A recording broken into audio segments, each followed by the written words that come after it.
Hi friends, ഇന്ന് വെണ്ടയ്ക്ക തീയലാണ്. അതിനായിട്ട് ഒരു 10-12 വെണ്ടയ്ക്ക, തക്കാളി, ചെറിയ ഉള്ളി, നല്ല എരിയുള്ള പച്ചമുളക് ഒരു 4 എണ്ണം നല്ലതായിട്ട് അരിഞ്ഞ് ഉള്ളി വഴറ്റി, വെണ്ടയ്ക്ക ഉള്ളിയും കൂടെ വഴറ്റിയതിന് ശേഷം തക്കാളി അരിഞ്ഞ് ഒരാവി കയറ്റി ശകലം ഉപ്പും കൂടെ ഇട്ട് നല്ലതായിട്ട് ഒന്നും കൂടെ ഒന്ന് ചെറിയ തീയിൽ നമ്മൾ ആവി കയറ്റി വേവിക്കണം. എന്നിട്ട് നമ്മൾ തേങ്ങ വറുത്ത് അരച്ച് വെച്ചിട്ടുണ്ട്. തേങ്ങ പീര, വറ്റൽമുളക് ഒരു 4-5 എണ്ണം, ചെറിയ ജീരകം 2-3 ഉലുവ, ഇതെല്ലാം ഇട്ട് നല്ലതായിട്ട് ഫ്രൈ ചെയ്ത് വറുത്തരച്ച് നമ്മൾ ഈ കൂട്ടിനകത്തോട്ട് ചേർക്കും. അങ്ങനെയാണ് വെണ്ടയ്ക്ക തീയൽ. അത്രയേ ഉള്ളൂ വെണ്ടയ്ക്ക തീയൽ. പിന്നെ ശകലം പുളിക്ക് വേണ്ടി നമ്മൾ ചെറിയ ജീരകം ചേർത്ത് പെരുംജീരകമല്ല, അതുകൊണ്ട് ശകലം പുളിയും കൂടെ ഞാൻ ഇതിനകത്തോട്ട് ആഡ് ചെയ്യുന്നുണ്ട്.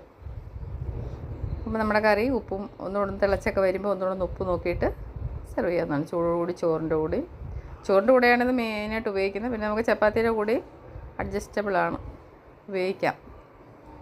കണ്ടോ, ആവശ്യത്തിന് ഉപ്പും കൂടെ ചേർത്ത് നല്ലതായിട്ട് മിക്സ് ചെയ്തെടുത്താൽ നമ്മുടെ വെണ്ടയ്ക്ക തീയൽ തയ്യാർ.